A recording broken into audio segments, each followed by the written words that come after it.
nitwa Ndikumana Shani, ndi umwe mu bigeme bagendana ubumuga. Aha turi muri Marhaba Art Center, maze kumva umugambi baduteye akamo ku bintu byo gucapa.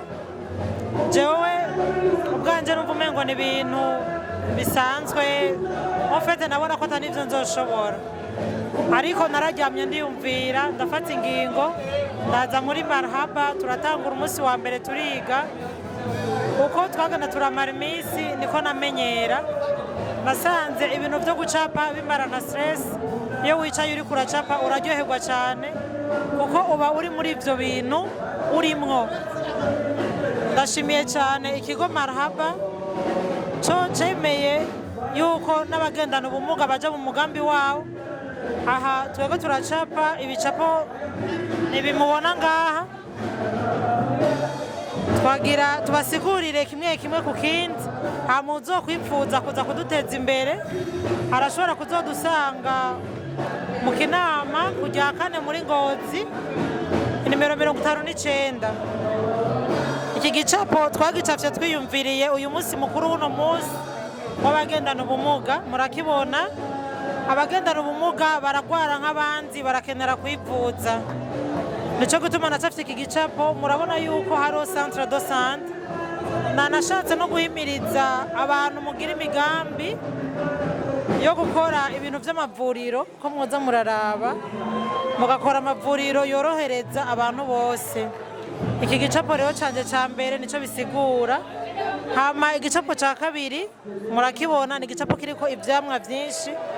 Umuntu arakenera gufata kamwa mu buzima kugira ngo amagara yiwe aterambera neza, na cane cane yuko hariho ingwara zimwe ziza kumvo zuko hariho ibintu bimwe tuba tubuze mu mubiri. Nico gutuma niyumvire gucapa iki gicapo canje kigira kabiri. Hama rero ndabahaye ikaze, muzoze kudushorera. Inimero yanje uwoba ankeneye canke akeneye igicapo kimwe muri ibi canke ikindi atari iki, turashobora kimukorera. Ni 61 512 038.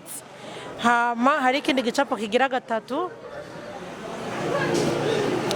Iki gicapo murakibona, kirimwo amazu, harimwo ibiti, vyerekana yuko umuntu akenera akayaga kandi dutegerezwa gukingira ibidukikije.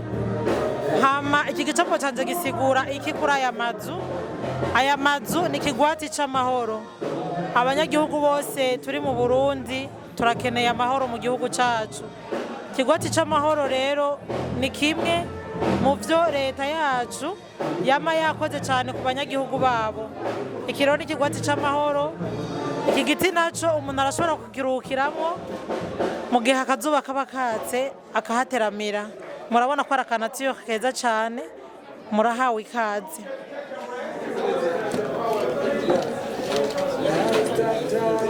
Hama rero turashimiye buri muntu wese yaje kwifatanya natwe kuri uno munsi mukuru w'abagendana ubumuga, kandi turashimiye na Marhaba yoyo yiyumvire yuko iyi tariki natwe tuba dukeneye kuryoherwa nk'abandi, tukerekana ibyo twakoze, ibyo twamaze muri uyu mwaka wose tumaze. Ego murakoze cyane. Turashimiye abantu bose mwitanze mukaza kudushigikira kuri uno munsi. Tukaba duhaye ikaze abakeneye ibicapo, turashobora no kwandika. Uwo bakeneye umuntu amwandikira iki canke kiriya arashobora no kudutumako. Murakoze cyane.